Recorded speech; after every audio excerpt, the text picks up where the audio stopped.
Welcome to Yellow with Susu. I'm your host, Susu, and tonight's episode is Fit and Fierce, featuring life coach Luis Montoya on fitness and the Hispanic culture. Hey, Luis. Hey, how's it going? Thank you for having me. Thank you so much for joining our podcast this evening. We are so thankful to have you on. Hey, it's a pleasure for me. Thank you. Thank you so much. So let's go ahead and let me see if I can just dive into these awesome questions. So, Luis, can you tell us a little bit about your background and what inspired you to become a life coach? And not even just that, but also focusing on fitness. Yeah, absolutely. So I was born in Mexico and I was raised in San Diego. I got here at the age of roughly about 2 or 3. And I do come obviously from a Hispanic background. We didn't have much. Middle class, didn't really have anything at all. My parents were self-made, worked 2 to 3 jobs, struggled a lot, went through a lot of childhood trauma, childhood abandonment issues that kind of inspired me to really dive deep into, the soul searching and more importantly, just finding myself. And through life coaching, that's where I was able to build a platform, and also through fitness, where now I'm inspired to help other people become the best version of themselves. And, that's just really amazing to hear. So I wanted to know a little bit more. So you're Hispanic, and so you're Mexican. And I wanted to ask, how has your Hispanic heritage really influenced your approach to fitness and coaching? Yeah, absolutely. So obviously with Hispanic culture, we love food. We love food, but it's usually not the best. It's usually not the best food. I grew up with pozole, enchiladas, chile rellenos, all the good Enchiladas. stuff. Yeah, all the good stuff. It's really high in saturated fat, really high in carbs, and it's actually pretty much diabetes in a plate, unfortunately. Oh, wow. Yeah, so it's one of those things where I feel like with Hispanic culture, I'm not sure if everybody can relate with this, but at least in my household, it was always like we overfeed people, thinking that, the more we feed them, the stronger they're going to be. My parents were always working 2 to 3 jobs, and so were my grandparents. So we come from, workers, like a working family, blue collar.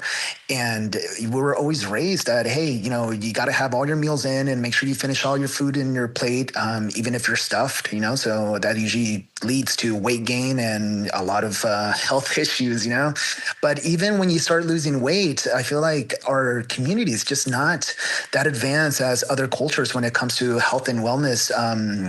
Just being aware of how food really affects your mood, your frequency, and more importantly, your health. Oh, wow. So would you say that in just discussing those types of issues, are those some of the aspects that, within the Hispanic community could be changed? Absolutely. Absolutely. I think Hispanics are one of the leading, it's probably the leading culture when it comes to diabetes, sleep apnea, heart attacks, and a lot of it just comes from, our lifestyle.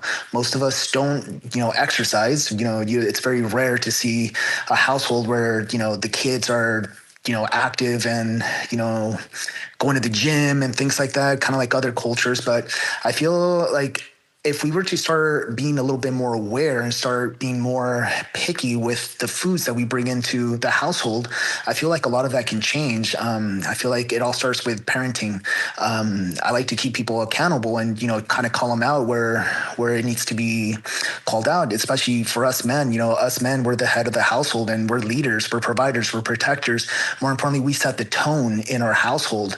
And I feel like a lot of the times in these households, when it comes to Hispanic people, a lot of the times we want to please our kids. So what do? We buy them the chips, the cookies, the cereals with the Fruit Loops and all those brands that have really high sugar, instead of being a little bit more picky when it comes to the food that we're bringing in the household. I think a lot of it starts with what we choose to buy for our children. That can literally set them up for success, or it can set them up for a lifetime of hurt when it comes to self-image, the way they show up in life, and more importantly, their health. Well, that you are just giving so much value in your points and your tips. And that's what I wanted to ask you. Are those some of the common challenges you see within the Hispanic community? I do, and I can even relate it back to my childhood. I remember when I was in middle school, or even elementary school, when my parents used to pack my lunch, for my food. It was always either a bean and cheese burrito, or we call it tortas. It's like a sandwich, but it was filled with like a ham and cheese, mayo, and all that stuff. Then I would see all the other kids. They had their fruit salad and turkey sandwich or turkey wraps and stuff like that. And again, we're not very mindful. And usually, I think a lot of Hispanic people, I feel like a lot of the issues usually comes through like just batching, like food batching. So usually everybody buys, like the family household, they buy food and everybody eats the same thing. So whatever mom and dad is eating, the kids are eating, and I feel like in other cultures, especially like the American culture, the kids kind of get their own food, based off of their nutrients that they need and things like that. They're a little bit more mindful. And I wish our community would be a little bit more mindful, when it comes to little areas like that. So let me ask you this, and you seem so passionate about the topic, which is really great, because again, you said you're Hispanic. You grew up with Mexican parents. You're from Mexico. So to see all these changes, which you guys do have great food as well. But, and for me, I'm Mediterranean. I'm Lebanese, Mhm. Jordanian. So we're a little similar in a lot of the values. And, food is culture for us. It brings family, it brings people together. But again, different types of diets. So I was going to ask you, what maybe like, how could you address something, not just alone the Hispanic community, but in general, how would you address these type of situations? Yeah, just being a little bit more mindful. I think it all starts with being mindful of what you're bringing into the household. I think if parents were to kind of give treats rather than rewards, in the sense of like, or, like when what I see usually in the grocery stores is the kids are like, Dad, can I get this? And, the parents are just so drained from work and other stuff that they're just like, yeah, just get whatever you want, and they toss it in, right? They toss it in the cart. But and I feel like at home, a lot of the times, most people are just so caught up with their own life, drained from work and, their daily activities, that, they don't restrict their kids. I feel like if they had a system where it's kind of like, hey, you get a popsicle one per week, or one every other day, or whatever. When it starts, you start kind of limiting, and it's more like if you're good, you get the popsicle, or just being more mindful would be a game changer when it comes to nutrition. And I feel like most of the kids, it's just routine. Like at least in my Right. household, yeah, I was gonna say at least in my household, it was always like breakfast. It was always high sugar cereals every morning. So basically you would suggest on developing a routine. Absolutely, Okay. absolutely. It shouldn't be any different from the adult life. I think Mhm. if we're to have a structured routine for our children, make sure that they're eating their vegetables, making sure that they're eating their protein, making sure that they're eating good carbs, and if they have a treat, just limit. Food portion is everything. Is everything when you're on these types of challenges. And then maybe like you said, if they developed a routine. But again, you said, people are coming from Mexico, people are coming from all over. So kind of developing, new routines and understanding new cultures. And you said like through the Hispanic community, and I see what you're doing. And, that's really awesome that not alone do you care about people in general, but you care about people who share the same culture as you, which is something I can definitely respect. I was going to ask you, can you share some practical fitness tips for our listeners that might like incorporate some of the elements of the Hispanic culture or just culture in general? I know you can say some Latin dance because I love Latin music and I love dancing. So is there ways, because I know and I've seen your page, and for our listeners out there, you do have an Instagram page, is that correct? Yes, it's at Luis Montoya Fit. Okay. And then you help people get fit. You do programs that you can work with people as well, not just fitness, but life coaching as well. Absolutely. That's awesome. So might you be able to give us a couple tips for our listeners? Yeah, absolutely. I always say just start with the basics. Start with the basics, get the body moving. Having a routine is the best way to go. I usually try to have a morning routine. How I start my day is how my day will follow. So I usually try to start with a workout, making sure that I'm drinking at least 1 gallon of water per day. At first, it might seem like a lot, but Amazon actually has a water jug where you can measure based off of time frames based off of the day. So that way it can kind of keep you accountable to drink your water. Water is going to be everything. Hydration is crucial to your success. So water, having at least 1 gram of protein per body weight is going to be great. If you consume most of your protein early in the morning, you will be stuffed throughout the day, especially with water. So it's going to keep you from binging. For me, I try not to buy any like junk food. So if I don't have Oh, it in my house, I'm not going to eat it. you know? okay. Yeah, and just getting your steps. If you were to start paying attention, your iPhone has a step counter. So I usually try to aim for anywhere from 10,000 to 15,000 steps per day. It burns calories and it's great, for burning body fat. Try to work out maybe four days a week, 5 days a week if you're a little bit more advanced, and just be consistent. Like creating a schedule. Absolutely. That's the way to go. Just create a schedule that you can stick to.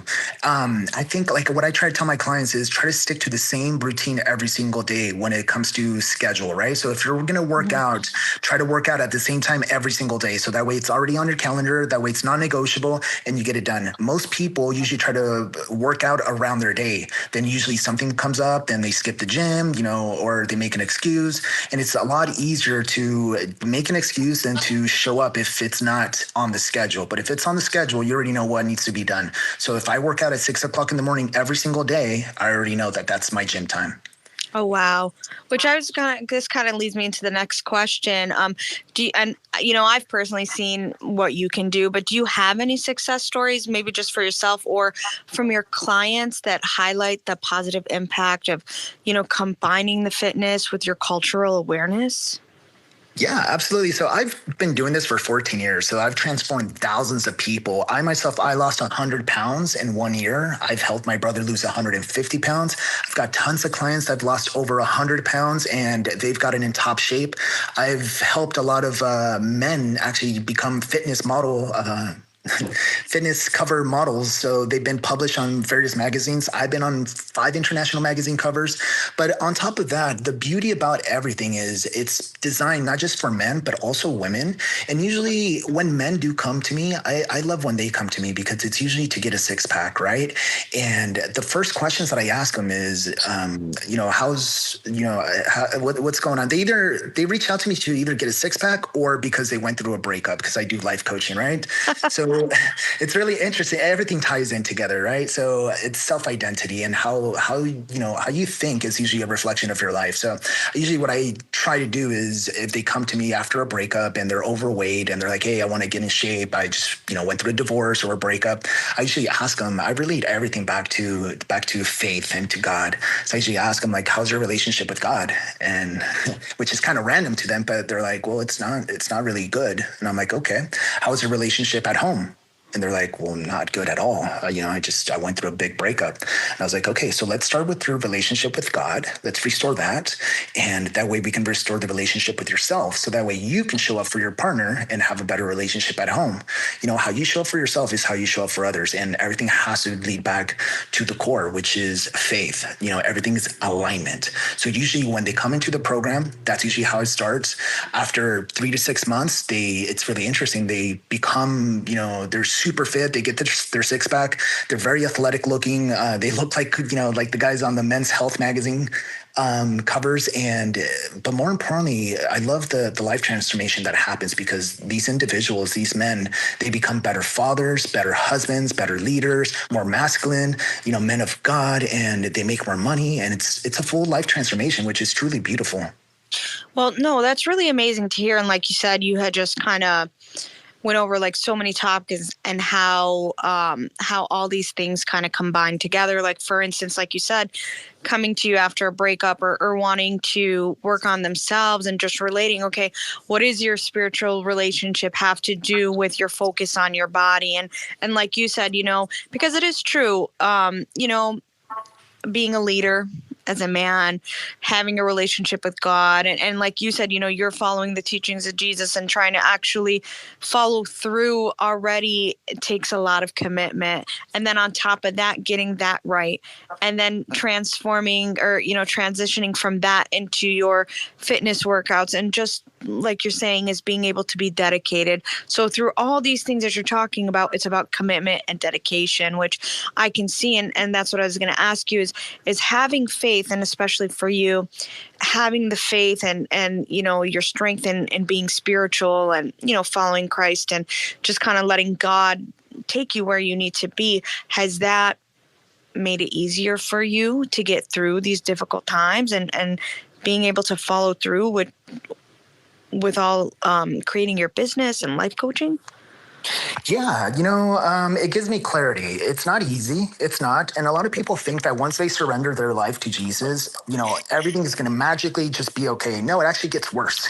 It gets worse, but Right. it's almost, yeah. And it's really interesting how that happens. Once you surrender and submit to God, you start getting persecuted. There's a lot of people that don't like what you're going to start talking about and start doing, and because you start going through a cleansing, but you Right. have to go through that cleansing process to be able to step into the new version of yourself. And I always say that you have to give up the version of who you are right now to be able to step into the new life that God has for you. And that is true power. That is the power of a king. So, every king had a success story, but every king had to go through a lot of battles. And I always say every level has a new devil. So, is Oh, it easy? wow. That's a good one. I love that Yeah. quote. Yeah, every level has a new devil, and it's non-stopping. It's nonstop. So it's constantly working on yourself, constantly seeking the word, but being closer to God definitely gives you understanding, gives you faith, and when you're strong in faith, you can do anything. You can do anything.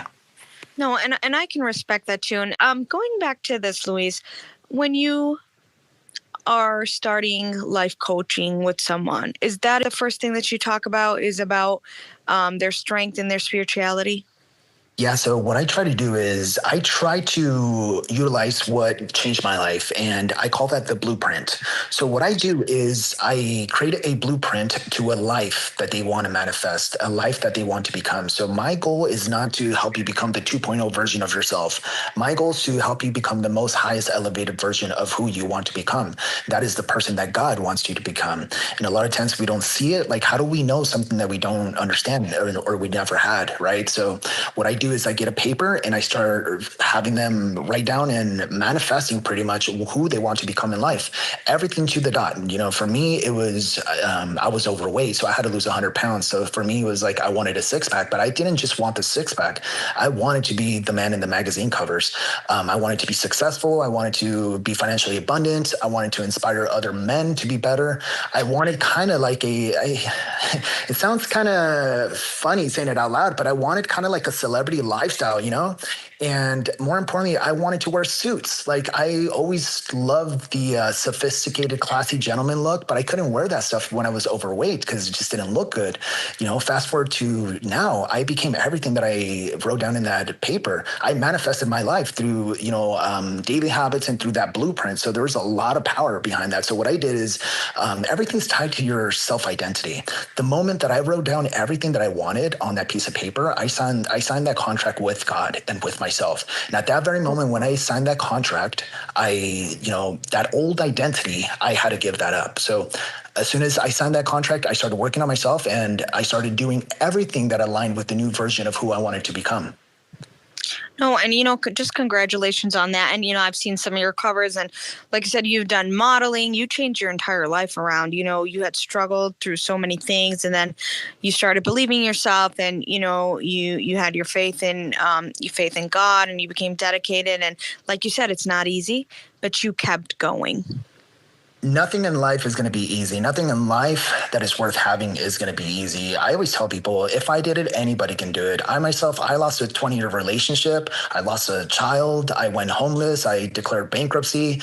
I was literally at the gutter. I almost committed suicide. And it wasn't until I surrendered myself to Jesus that I was able to, be empowered by the Holy Spirit. And that's when everything changed. And fast forwarding to now, I mean, I've been on 5 international magazine covers. I've been on TV. I've been on multiple podcasts, build a successful fitness business, and I've been able to transform multiple people, thousands of people doing what I do. So if anybody can do it, you know, anybody. Like if I did it, anybody can do it.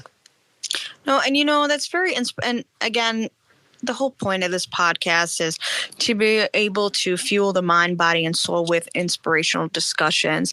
And just hearing what you said is inspiration within itself. You had been through so many struggles. I mean, you hit rock bottom. That's what that sounds like to me. Yeah. And you gave it one more chance. You gave yourself up to God. You started to believe in yourself, and look at you now. I mean, you are doing amazing things. You're reaching out to people. You have your own business, the company, just fitness. And anybody out there listening, you can go check out Luis.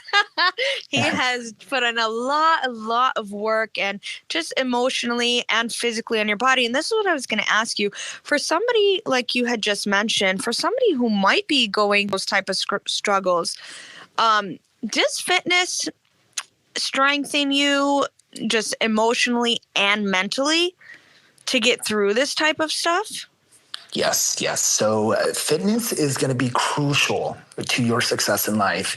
And this is where I feel a lot of therapists don't understand how this goes. Because it's very important to reach out to a therapist or a mentor or a life coach who practices fitness. And the reason that I say this is because usually when someone is going through depression or someone is hitting rock bottom, let's just say, for example, I don't know, maybe you lost a relationship, a divorce, whatever it is, right? Usually what happens, you're going through trauma, you're going through pain. So people want you to go talk about it and go heal. So it's usually they tell you, you gotta heal. You got to start talking about your feelings and all that stuff. But that's great. That's a good starting point. But fitness is going to be super essential because you have to get the body moving to be able to shift your frequency. And if you're not shifting your frequency, then you're going to be stuck in those emotions. Because I can say this because I almost committed suicide. I got to the point where till this day, I still battle, mental health. So there's going to be days that are not going to be good days. You don't just magically wake up motivated, to go tackle life. So when those days are hitting you hard, if you go to the gym, you have to understand the frequency chart. So that's something that I also teach, understanding, energy, frequency, alignment. So you have to go to the gym. If you go to the gym, you start releasing endorphins. Now you're shifting frequency. Now you start getting a little closer into alignment. You start getting closer into, having that alignment to God, to yourself. And this is usually why most people, when they're working out, they feel great. And if let's just say you're going through it, whatever problem it is, let's just say, I don't know, maybe you got a bill in the mail and you're freaking out because now you don't know how you're going to pay it. But as soon as you go to the gym and you start shifting that frequency, you start looking for solutions because now you're releasing endorphins and now you're not at a low vibration, you're at a high frequency. And you're starting able to think clearly. And, it's kind of funny because, people interpret things from the Bible differently, but you just kind of made me think of something where, okay, you have to take care of your body, take care of take care of the temple, which that would, to me, just by the way you're talking, is very much relatable. And like you said, anybody who is struggling, and a lot of people might not think about that because when they are really down on their luck or because there are different types of situations and people struggling with, and you talk about men and their issues that they're going through, which, a lot of people might not notice or might not take as serious. So hearing you talk about that just in the community for men alone is, hey, you are the leaders of the household. You do have a different life to live up to. You have expectations, and being fit can help clear your mind. Being fit can help your relationship. And then, being fit alone creates motivation within one person, within yourself. And the fact that you can believe in yourself and just really feel better. Absolutely, absolutely. I do believe that every man should be fit, should be thriving to do that. Or, I think when you do that, it teaches you so much. What people need to understand is most of the time when we go to the gym, it's not just for aesthetics. Sometimes it's therapy. Sometimes we're going in there to deal with our own problems. For us men, we don't get to talk about most of the stuff that we deal with. And I know women go through a lot of stuff, but, for men, for us, we get bashed on if we talk about our emotions, and most men don't even do the healing work. So sometimes when you go to the gym, that's where we kind of just release all the pain that we're going through. So it's therapeutic and it's super important. And most men, I would say every man should be not just physically fit, but mentally fit and financially fit, because we are the leaders of the household. Yeah. And not just the household, just when a man knows how to lead, to me, in my personal beliefs, or just, again, I'm Middle Eastern, so I come up with a different type of upbringing that maybe some might not share. But when a man can lead, I believe that a woman will follow. And again, it does take two in the relationship. It does take two in the household. It does, like you said, if a man loves God, that's the type of man who is going to work on his relationship. Because nowadays people give up so easily. Or, okay, you have a couple arguments and people give up, which, that's not real life, right? We have to compromise, but we also have to adjust. And hearing you talk about all those things is when a man can follow through on everything, that is when he does learn, I can work on myself. And a man working on himself is going to be better for his family. Absolutely, absolutely. And this is why I relate everything back to their faith. I always say the Bible will give us the blueprint on masculinity. So I always say, for us men, we're called to be Christ-like. And, Christ was a leader. He was a provider. He was a protector. He was gentle. He was emotionally intelligent. These are all the things that a woman craves. And if you can't provide these things for a woman, she'll never be in her femininity. She'll never feel safe. And it's very important for you to be able to get that femininity out of your partner, so that way you can lead the relationship properly. Otherwise, it's going to be a battle. Otherwise, it's going to pretty much be, it's just a recipe for disaster. When men do not do the work, it's a recipe for disaster. Well, that's really great just to hear you say, especially in today's day and age. Things have changed, the tables have turned, and it's kind of going to make you laugh. I had just asked somebody this similar question, and the guy was like, well, I do 50-50 sometimes, but it just depends if I'm going to pay for things, because only if I'm smitten by the girl. And I started laughing. I said, that's the thing. I feel like men are putting so many expectations, like, I will only do this if this person does this. And I said, if you just be the man that you need to be, I feel that woman that you might meet will fall into line with what you're looking for. Because look, there's good and bad people in every situation. You speaking about this just shows the difference on how you stand out as a person and how you can inspire other men. Because like I said, there's good and bad in every situation. And when a lot of people talk 50-50, or, okay, a man needs to provide and a man needs to do this. Yes. And once you do that with a good woman, she is going to help you. She's going to, it's not just about money. When a man is down, just believing in him. When a man is down, being there for him. Or even, I know a lot of people might not like this idea, but even if your guy or your husband comes home from work, having a plate of food ready, or having things like that, I think that's okay. So hearing you talk about that and leading men to be masculine, like you said, can make all the difference in the world. Absolutely. So I'm going to say a couple of things that most people might not like, but this is the reality, and this is my opinion on things. And it goes back to the Bible. I go back to the word. Women were not created to provide. Women don't want to provide.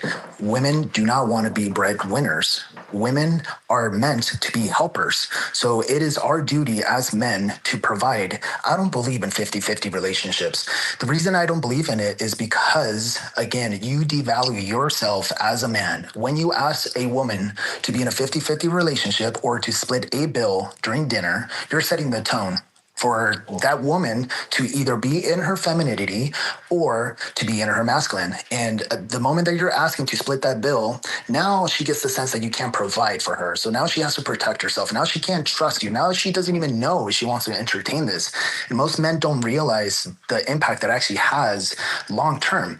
You know, a lot of these guys that do 50-50 relationships, usually their women have to go out and work, they have to provide, then they come home and the men still want them to clean, to cook, to do the laundry and everything. So they're doing twice the work. And when women don't want to do that, now, you know, men are upset. Now they're like, you know, well, how come you're not doing this if this is your role? You know, when men should look in the mirror and be like, I'm not doing my role as a provider. You get what I'm saying? So what happens is most of the time women are going to start resenting you as the man because you're not leading. So now they have to put on the pants and someone's got to wear the skirt. And most of the time it's going to be most of the time it's going to be the man in that relationship, right? So this is where you Yeah. start getting a combative woman. This is when you start getting a woman who's difficult. And the reason that this happens, it's not the woman's fault. I mean, she's building up anxiety, she's building up resentment, she's building up anger, and it's all coming because the man is not showing up as the provider, you know, as the leader, as a protector, and she's not feeling safe. So that's usually a recipe for disaster. Most men that it does long term. I don't really believe that 50-50 relationships work. The only way that it would work is if both parties are, you know, are coming as a partnership and they're both picking up every single area, like picking up the slack in every single area. That means that the man has to go and cook sometimes. That means that the man is going to start doing all the other duties that the woman is required to do in relationships that most men don't want to do. That's the only way that it's going to work. But you can't ask your woman to go out in the work field and have her come back home, take care of the kids, you know, do the laundry, do the cooking, then be upset if she's not doing it. You know, Right. it doesn't work that way. No, you make a really good point because like you just said, it's an equal partnership. And when a lot of men are going, okay, well, the 50-50, they're exactly what you're saying is, well, I want her to do 50-50 on the bill. Where again, like you said, when you're talking about a man leading and providing, that doesn't mean that a woman doesn't have to work or follow her passions, but exactly what you said, we each have our roles. And I'm a big believer in that. You know, the man is the leader, the woman is the helper, and that's just how it works. That's my opinion. Some people might have a different type of opinion, but to me, it seems like that's worked for generations and centuries.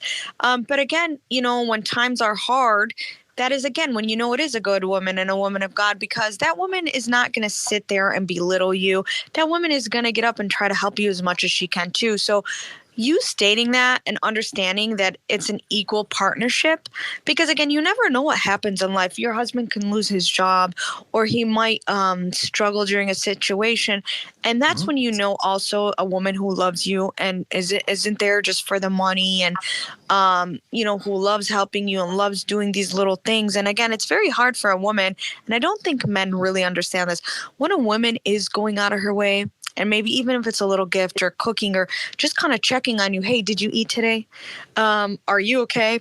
You know, that is a very sincere and genuine act when women do these things. And I feel like a lot of men take it for granted. They don't appreciate those types of women anymore. And again, just this day and generation, like this day and age is so different for you to have that structure and, you know, your life coaching and teaching all these men can just give inspiration to so many people. And I respect you so much just hearing your story. And, you know, it's just amazing.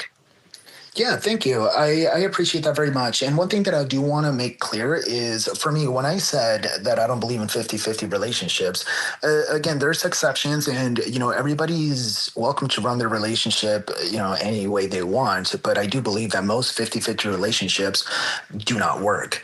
Now, I also do believe that the man should be the provider. Now, that doesn't mean that the wife has to be a homemaker and stay at home and be miserable if she doesn't want to do that. for me, what I'm trying to say is I don't think that your woman should be forced to work. She should have the option. Now, for me, my woman, for me, I want to tap into her full potential because my woman is a reflection of who I am. If I'm a king, I'm going to choose the queen. And I know she's got talent. So if she wants to start a side business, if she wants to do something, if she's passionate about something, I'm going to speak life into her. I'm going to support her. I'm going to love her. I'm going to mentor her. I'm going to help her bring out the best version of herself because it is a partnership, So I think it's super important for people to understand that, like, it's teamwork. It's a kingdom. You're building a kingdom. That kingdom has a king and a queen, and everybody plays a role. I agree with you 100% on like everything you said because it's a partnership. And like you said, it's not about just the money. Okay, when a guy goes, and I kind of laugh at that too, because you know what, Louise, when I go with my friends, like if I invite them, because I'm Middle Eastern, we don't even do the 50-50. It's like one day I'll get you, you get like, we don't even think about that. So when you're meeting these men, well, they're on a first date and they're like, okay, well, are you going to go half on a bill? It's kind of funny to me because it's like when I'm at work and I have lunch, I get my coworker a lunch. So, Yeah. so to me, it's like not that big of a deal. But again, I do think it's nice too. Like if a woman, like, sometimes like if a guy will pay the bill and then I could be like, okay, well, do you want me to cover the tip? Do you want me to cover this? And they're like, no, thank you.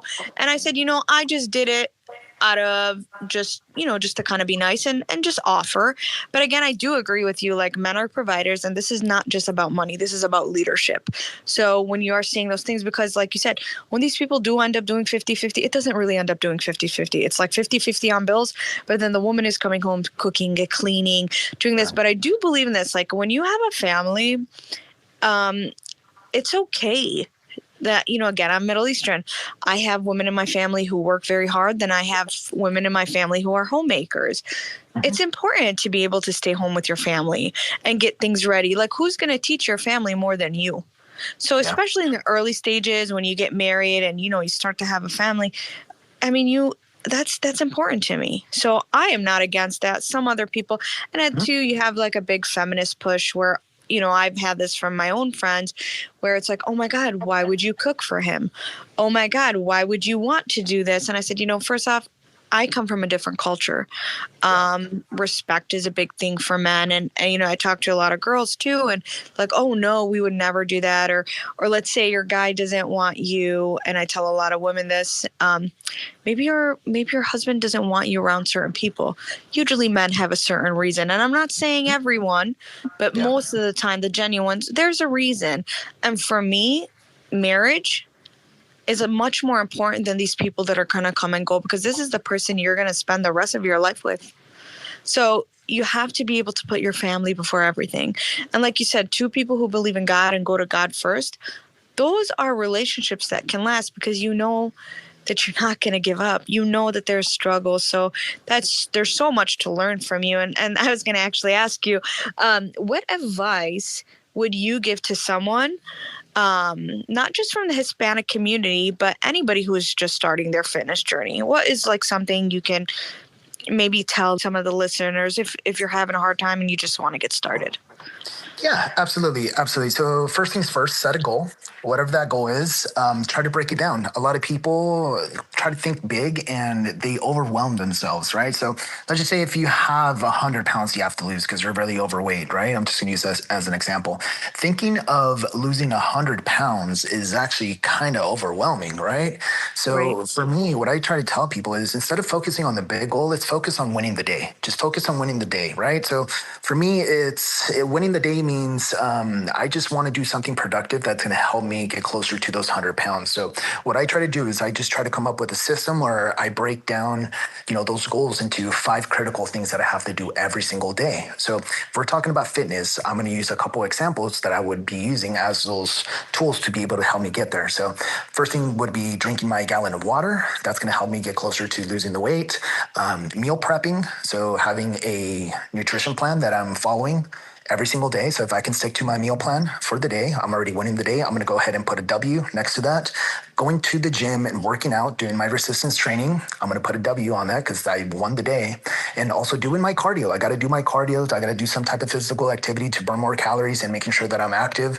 So that's winning the day. The last thing is going to be try to get, 6 hours of sleep minimum, 6 to 8 hours.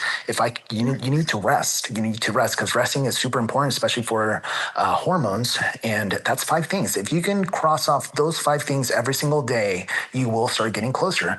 For me, everybody, when they think about losing 100 pounds, they want to lose as much weight as possible every single week. So most people try to shoot for something unrealistic, which is 5 pounds, 10 pounds per week. That's not sustainable at all. I always tell people, why don't you focus on just losing 2 pounds per week? Although it doesn't sound like a lot, it actually adds up pretty quick, So if you're losing 2 pounds per week, that's 8 pounds per month. So if you take 8 pounds per month and you do 6 months, that's 48 pounds in 6 months. Then in 1 year, that can turn up to 96 pounds. So that's a lot.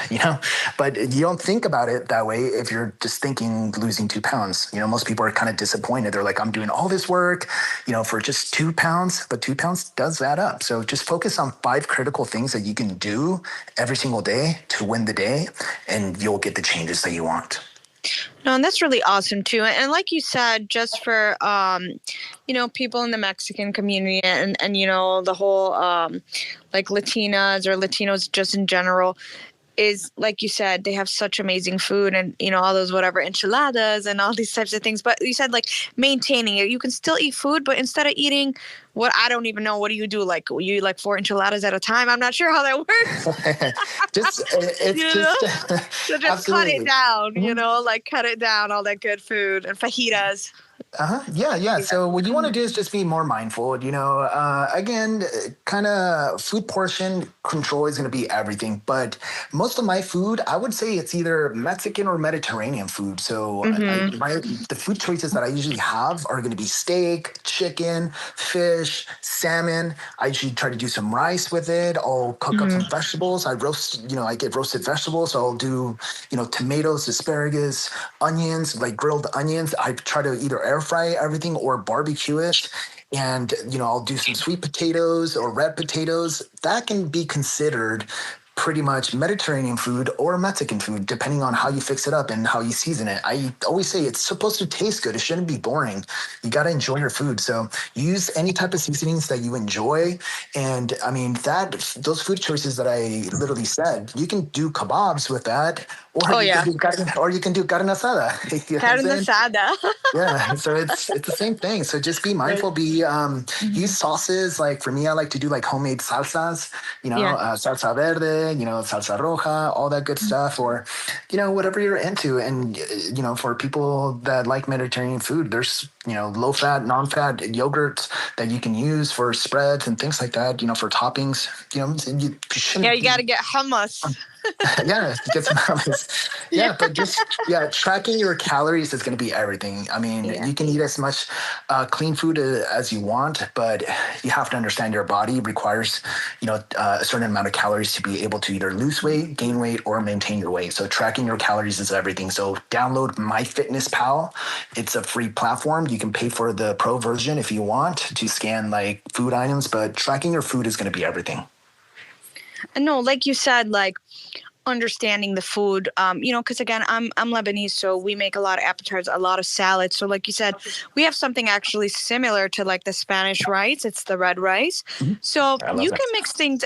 Yeah, it's what I make that one very well. It's actually my sister's favorite dish. It's but you can make it like you said. For instance, instead of doing all the fatty foods, you can do Spanish rice, or we call it like we call it red rice, but it's very similar. We just don't add in the cilantro how you guys do, and then I skip out on the jalapenos, but a lot of people do, like depending on the spicy, the level of spice that they like. But you can do something like that, and then we have like tabbouleh or fattoush, and we have a lot of salads. So pair that with a salad, and then you can do grilled kebab. So there you go. You have like a Mexican Arabian fusion. fusion. So you do Spanish rice with a grilled chicken and then fettuccine salad. And, it's healthy. And like you said, everything within those calories, you'll have your proteins, you'll have your carbs. And I was going to ask you too, what do you say is the most important meal of the day? Um, the most important meal is every meal because every meal Okay. does count. Every meal does count. And a lot of people think that it's breakfast, the breakfast of the champions and things like that. It really doesn't matter. I think the most important meal is the one that you have after your workout. For me, I'm old school. I do believe that your body, when it goes through a lot of stress in the gym, you have a certain amount of time to be able to repair it. So we repair it by giving it nutrients, and it's usually going to be through after the workout. So this is going to be your post-workout meal. So for me, there's times where I can fast. I can fast through most of my day, but usually I try to break my fast right after my workout because that's going to be the most important, meal of the day. And it makes sense. You're recovering, so you're giving the nutrients. Think about your. I always like to use this with men, but like I always tell guys, like think about your body as a race car. Like you're that Lamborghini. So you have to, even like in NASCAR or any of those like races, what do? After they go through a couple laps, they refuel. So we need to refuel the system so that way we can keep going. So that post-workout meal is going to be the most essential one. Okay, so it's more important, because I've read stuff on fitness, but like for me, I do belly dancing and I've done some yoga, so I'm not fully into the gym, but I do try to maintain some type of workout in other ways. So that's what I was gonna ask you too. Like, would you suggest for maybe someone who doesn't always like to go to the gym, can you do these other types of things? Like I know you said you play soccer, but just being in sports and like maybe a lot of women, like I love dancing, and again my favorite music is Latin music and Arabian music, so a lot of dancing and a lot of movement. But would you say that still having a gym routine is important, or can you go along with doing like these classes like belly dance and sports and stuff?